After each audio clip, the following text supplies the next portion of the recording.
কি? ওই রবুল মাস্টার এবার পাশ করছে? ও তো পাশ করেনি, ওর মরণ ডেকে এনেছে।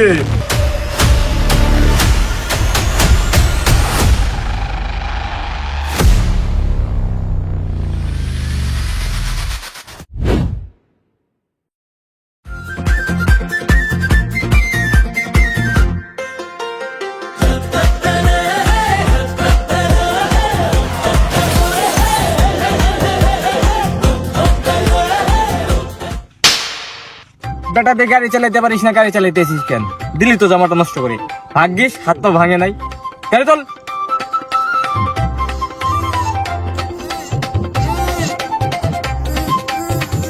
এই সর, তোর গাড়ি চালাইতে হবে না, তুই পাশে বয়। এটা আমাদের চক্রজবর চর, রাজশাহী জেলার বাঘা থানার অন্তর্গত পদ্মা নদীর মাঝের একটি বিচ্ছিন্ন এলাকা। চারদিকে নদী ঘেরা হয়, যাতায়াতে এখানে সবচেয়ে বড় সমস্যা। ভ্যান বা অটো চলে না, নির্ভর করতে হয় নৌকা ও ভাড়ার মোটরসাইকেলের উপর। এলাকায় নেই হাসপাতাল, কলেজ বা মৌলিক সুবিধা। যে কোনো কাজে নদী পার হতে হয়। ব্রিজ না থাকায় নৌকা পারাপারের সময় লাগে অনেক, যা জরুরি চিকিৎসার ক্ষেত্রেও বড় ঝুঁকি তৈরি করে। এই অঞ্চলের আরেকটি বড় সংকট হলো নদী ভাঙন, যা প্রতি বছর মানুষ ও জমির জন্য নতুন হুমকির সৃষ্টি করে। এই চ্যালেঞ্জগুলোর মধ্য দিয়েই আমাদের চরবাসীর জীবন চলতে থাকে। শিশির ভাই, আপনি সেই কতদিন আগে এলাকা থেকে গেলেন, এতদিন এলেন না, এটার কারণ কি ছিল? সে অনেক বড় এক কাহিনী। এই চরের উপরে আমার বিশাল একটা ক্ষোভ ছিল। একদিন আমি আর আমার বড় ভাই মাঠে কাজ করতেছিলাম।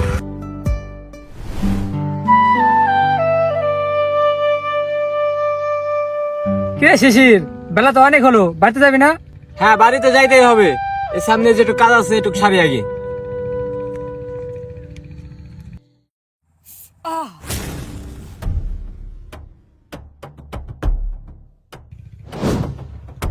আরে ভাই, কি হয়েছে তোমার? আরে ভাই, কি হয়েছে? দেখ তো ভাই, কিসের কামড় দিল।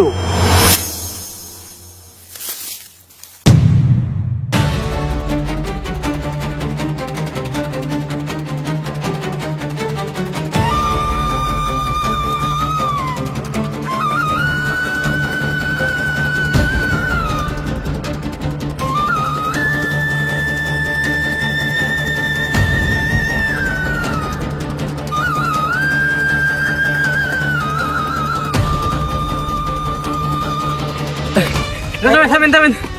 কি রে শিশির, তোমার কি হয়েছে ভাই? তোমার চিল্লাপাল্লা করছো কেন? হাঁপিয়ে গেছো, কোথা থেকে আসলে আমাকে একটু বলো। আমার ভাইকে সাপে কামড় দিছে। কোথায় ভাই, আমাকে বলো, আমি তোমাকে নিয়ে যাচ্ছি এখনই। চলেন চলেন। চলো ভাই, চলো এখনই চলো।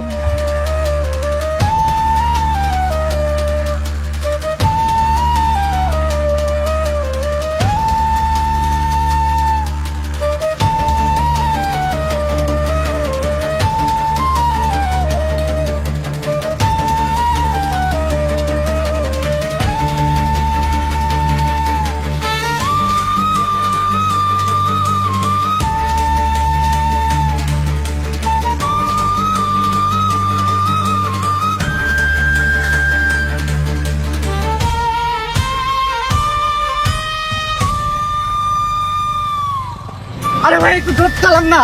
হ্যাঁ যাচ্ছি ভাই, রাস্তা ভাঙা ভাই, দেখতে পাচ্ছ না ভাইয়া?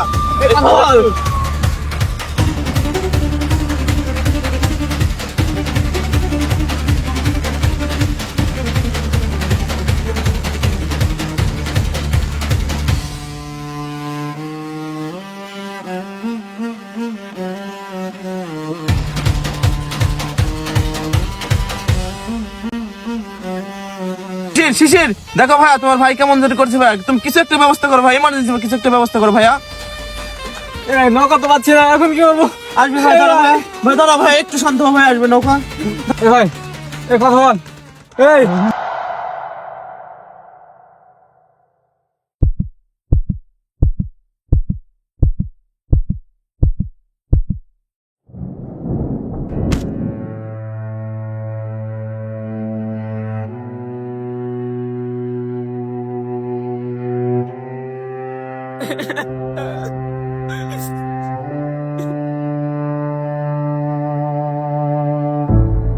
তো ভাই, এতদিন এলেন না, এখন এলেন কেন?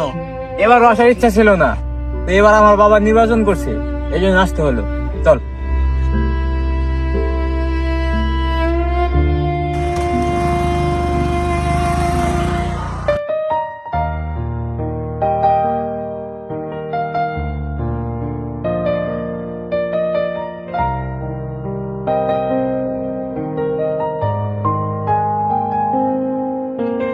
বাবা, আরে বাবা, কেমন আছিস? শরীর কত ভালো আছে তো? এতদিন পরে বাসায় আসলি। আমি তো ভাবছি বুড়ো বাপটাকে তুই ভুলেই গেলি। আরে বাবা, আমি তোমাদেরকে ভুলতে পারি? আমিও তোমাদের অনেক মিস করি। আরে তোমার চোখে পানি কেন? কান্না করে না। চলো তো, ক্ষুধা লাগছে অনেক, খাবো। চলো। এই সাকিব, চল। কিরে, কেমন আছিস?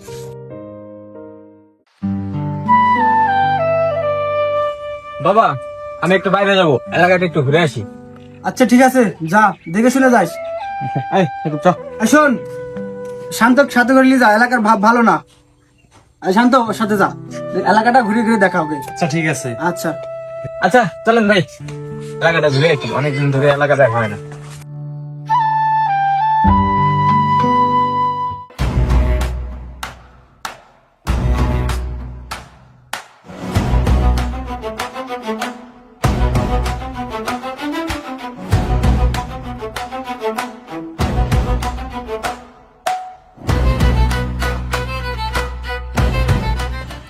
আমার সংগ্রামী ভাই এবং বোনেরা, সবার প্রতি রইল আমার সালাম। আসসালামু আলাইকুম। আপনারা জানেন আমি অনেকবার ইলেকশনে দাঁড়িয়েছি, কিন্তু পাশ করতে পারি নাই। আল্লাহর রহমতে এবার আর বসে থাকতে পারলাম না, এবারও দাঁড়িয়েই পড়লাম। এবার কি আমাকে ভোট দিয়ে পাশ করাবেন? ধর শালার পাগল ছাগলের নিকে বইসো, শান্তি নাই রে। এই আপনি কই যাচ্ছেন? দাঁড়ান, একদম উঠবেন না। ধর মিয়া, আমি যা একটু বসছিলাম বিশ্রাম নেওয়ার জন্য, আপনার জন্য তাও পারলাম না। কি ফালতু চিল্লাইতেছেন আপনি? এই কি বললি? আমি ফালতু চিল্লাই? তুই জানিস আমার পিছনে কত জনগণ আছে? সবাই আমাকে ফোন করে বলে আপনাকে ভোট দিব, আপনাকে ভোট দিব। আসলে আমার তো নিবন্ধনই নাই। চল পাগলা, কোন থেকে আসে এসব পাগল ছাগল? এই তুই কি বললি? এই তুই কি বললি? ওই ধর ধর ধর। হাই রে, খাইছে রে বদনা, চেয়ারম্যান তো আগে গেছে, আমি এখন নাই।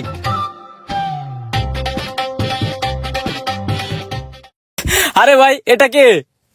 আর বইলো না ভাই, এর আগে 3বার ভোট করছে, একবারও পাশ করতে পারে নাই। এই রাজনীতি করতে গিয়ে তার ঘর বাড়ি ভিটামাটি সব বিক্রি করে দিছে। এই শোক সহ্য করতে না পেরে সে এখন পাগল হয়ে গেছে, এলাকায় এলাকায় পাগলামি করে ঘুরে বেড়ায়। ও আচ্ছা, যাই হোক, এবার আমাদের ইলেকশনের মাঠ কেমন? আমাদের মাঠ তো ভালো, কিন্তু সমস্যা তো আমাদের এলাকার চেয়ারম্যান শাহ আলম খান। সে তো চেয়ারম্যান হয় প্রতিবার ক্ষমতা আর টাকার জোরে, কাউকে সে তার প্রতিনিধিত্ব করতে দেয় না। হ্যাঁ শুনলাম এবারও নাকি সে ইলেকশন করবে। এবার আবার সে কি পরিকল্পনা করছে কে জানে। কিরে সবুজ আশিক, তোরা তো কাজের কাজ কিছুই করছিস না, এবার এলাকার ভাবসাব কি? মার তো প্রতিবারের মতনই, কেউ কি আর অন্য কাউকে ভোট দেওয়ার সাহস পাবে? তা ঠিক বলছিস। আমার বিরুদ্ধে কারো সাহস আছে নাকি অন্য কাউকে ভোট দেওয়ার? কিন্তু চেয়ারম্যান সাহেব, রুবুল মাস্টার যে আপনার বিরুদ্ধে ভোটে দাঁড়াবে এবার। আরে এতে কোনো সমস্যা নাই, প্রতিদ্বন্দ্বী না থাকলে খেলার মাঠ জমে নাকি? শোন, তোরা সব সময় রুবুল মাস্টারের দিকে নজর রাখবি, ও কি করে কি না করে সব আপডেট আমি চাই। আর তোরা প্রতিটা পাড়া মহল্লায় প্রত্যেকটা বাড়িতে যাবি, যে টাকা নিবে তাকে টাকা দিবি, যে টাকা নিবে না তাকে ভয় দেখাবি। একটা ভোটও যেন আমার হাত ছাড়া না হয়, বোঝা গেল? ঠিক আছে চেয়ারম্যান সাহেব। তাহলে দাঁড়িয়ে আছিস কেন? যা, যা যার মতো কাজে লেগে পড়। যা চল। চলো বাবা, আমরা আগে আমাদের নিজ পাড়ায় ঢুকি, তারপর অন্যদিকে যাওয়া যাবে। চলো।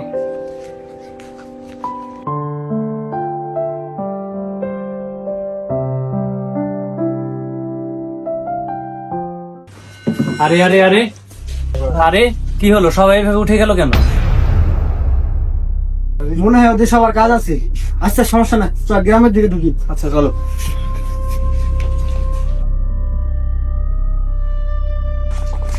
কি গো, কেমন আছো?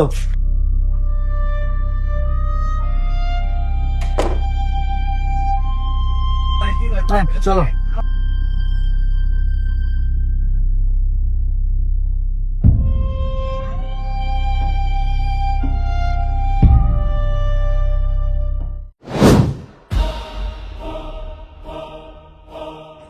আরে চাচা, এগুলো কি হচ্ছে? সবাই এমন করছে কেন আমাদের দেখে?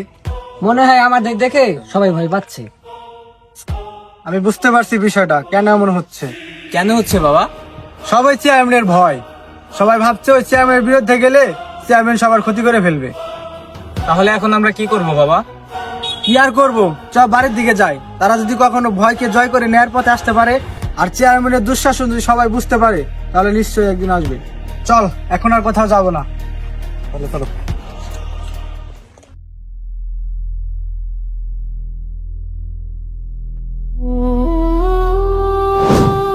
কিরে শিশির, এখানে একা একা কি করছিস বসে? তোর মুখটা এত শুকনো কেন? কিছু ভাবছিস নাকি? ওই চেয়ারম্যান অজানা এক ভয় ঢুকিয়ে দিয়েছে, যেন আমাদের দিকে তাকালে তাদের অনেক বড় ক্ষতি হয়ে যাবে। মানুষ ভয় পায় ঠিক, কিন্তু তাই বলে আমাদের এভাবে ভেঙে পড়লে চলবে না। আমার বাবা সবসময় গরিব দুঃখী লোকদের সাহায্য করেছে। কেউ লেখাপড়া করতে না পারলে তাদেরকে বই কিনে দিয়েছে, কারো ঘরে চাউল না থাকলে সে চাউল কিনে দিয়েছে। কখনো আমার বাবা কিছু না করেনি কাউকে। বিশ্বাস কর ভাই, কষ্টে বুকটা ফেটে যাচ্ছে। ওই স্বৈরাচারী লোকটা টাকার জোরে মানুষকে ভয় দেখিয়ে সবার মুখ বন্ধ করে রেখেছে, আর আমরা শুধু সৎ মানুষ বলে পরাজিত হয়ে যাচ্ছি। শোন, সৎ মানুষ দুই একবার হারতে পারে, কিন্তু তাই বলে তার জয় থেমে থাকে না। লড়াই চলুক। মানুষ আজ আমাদের ভয় পায়, কিন্তু তারা একদিন আমাদের পাশে দাঁড়াবে।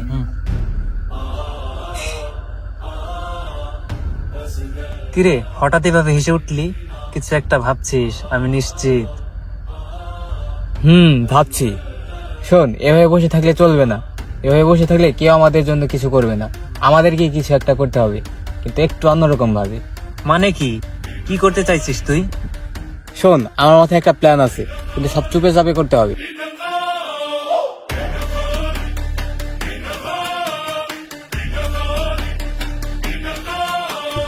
আচ্ছা ঠিক আছে, তাহলে এখন চল বাসার দিকে যাই।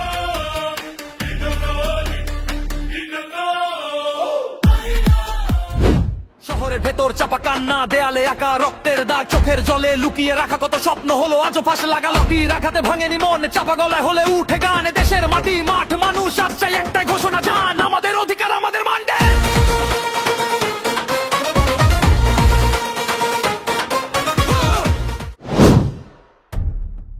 কিরে, যে মিষ্টি অর্ডার দিয়েছিলাম সবগুলো মিষ্টি এসেছে নাকি রে? এর তো চেয়ারম্যান সাহেব কিছুক্ষণের মধ্যে চলে আসবে। আজকে এই আনন্দের দিনে আমি পাড়া মহল্লায় গ্রামে গ্রামে মিষ্টি বিলিয়ে বেড়াবো। কিন্তু চেয়ারম্যান সাহেব এখনো তো ভোটের ডিক্লেয়ার দেয়নি। ডিক্লার দেয়নি তো কি হয়েছে? আমি তো জানি আমি এবারও পাস করব। চেয়ারম্যান সাহেব, ভোটের ডিক্লেয়ার তো হয়ে গেছে। এই তুই কি বলিস? যা মিষ্টি নিয়ে আয়, পাড়া মহল্লায় মিষ্টি বিলাতে হবে, ঢোলও বাজাবি, আজ আনন্দ হবে। কিন্তু চেয়ারম্যান সাহেব, আপনি তো ভোটে জিততে পারেননি। এই তুই কি বললি? এটা কিভাবে সম্ভব? তাহলে কে পাস করলো এবার ভোটে?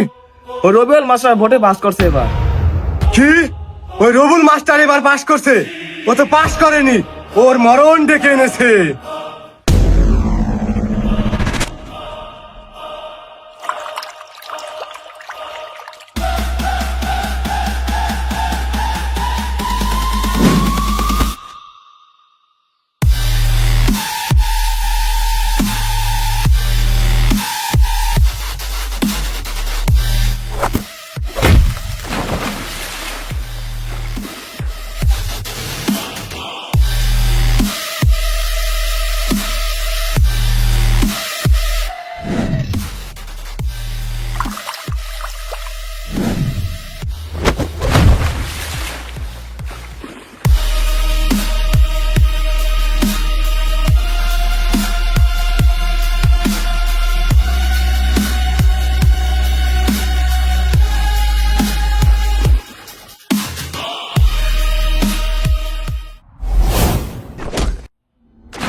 এই দে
ওই থাম।